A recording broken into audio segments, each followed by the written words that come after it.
Assalomu alaykum, hurmatli Doktor Umarov kanali kuzatuvchilari. Sizlar bilan yana Doktor Umarov. Navbatdagi berilgan kommentariyalardagi savol: yuzdagi qizarish bu allergiyami? Yuzdagi qizarish bu aksariyat holatlar bu allergiya. Mana mavsumiy ham bo'ladi, ko'pincha bahorda, yozda, kuz oylarida bo'ladi. Bu har xil quyosh ta'sirida bo'lishi mumkin, havoni o'zgarishining ta'sirida bo'lishi mumkin, yeb icha turgan oziq-ovqatga bog'liq bo'lishi mumkin. O'zi bemor, ya'ni bunaqa holatlarda kuzatiladi. Qichishish bo'ladi, mayda toshmalar bo'lishi mumkin. Bular hammasi shu allergiya bilan bog'liq narsa. Sezuvchanligi oshib ketgan tanada bu holat kuzatilaveradi.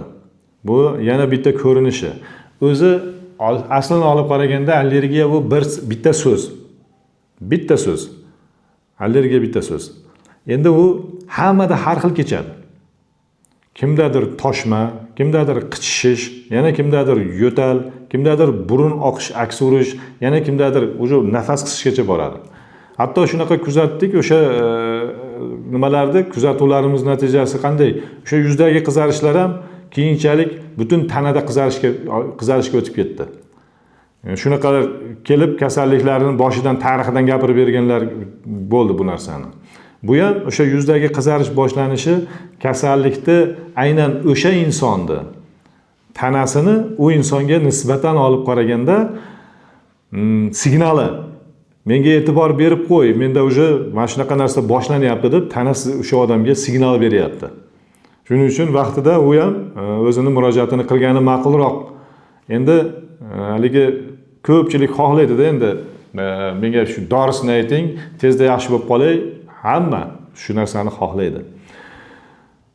Nimagadir oxirgi paytda insonlarda sabr degan narsa juda ham ojizlanib boryapti, ya'ni kamayib, susayib boryapti. Bu har bir sohada ko'rinib qolyapti.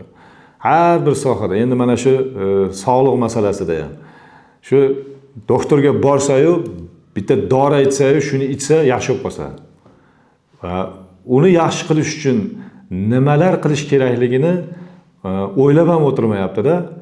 Borsa 3 kunda yaxshi bo'lib qolish kerak yoki 2 kunda yo bitta ukol qilsa yaxshi bo'lib qolish kerak.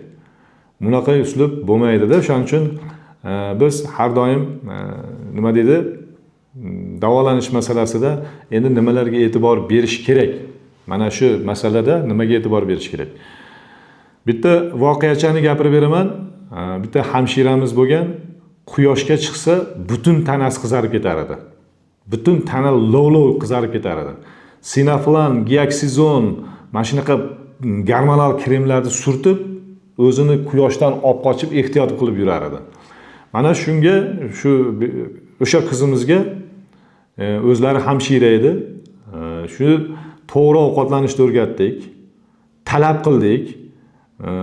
Talab qildikki, yana talabchanligimiz juda ham qattiq bo'ldi.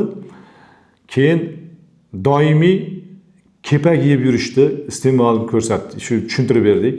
Iste'molda haqiqatda o'zini qonun qoidasini joyiga qo'yib qildi.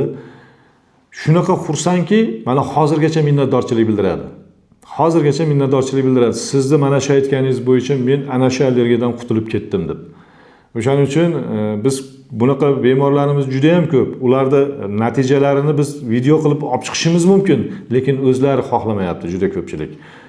O'zi xohlamayapti. Endi majburlab bo'lmaydi. Majburlab turib video olib chiqib ko'rsatib bo'lmaydi. Biz faqat aytib beryapmiz, gapirib beryapmiz xolos. Endi mana shu videoni ko'pchilikka tarqatish uchun albatta like bosib, podpiska bo'lishni unutmang. Kelasi videolarda ko'rishguncha xayr. Salomat bo'ling.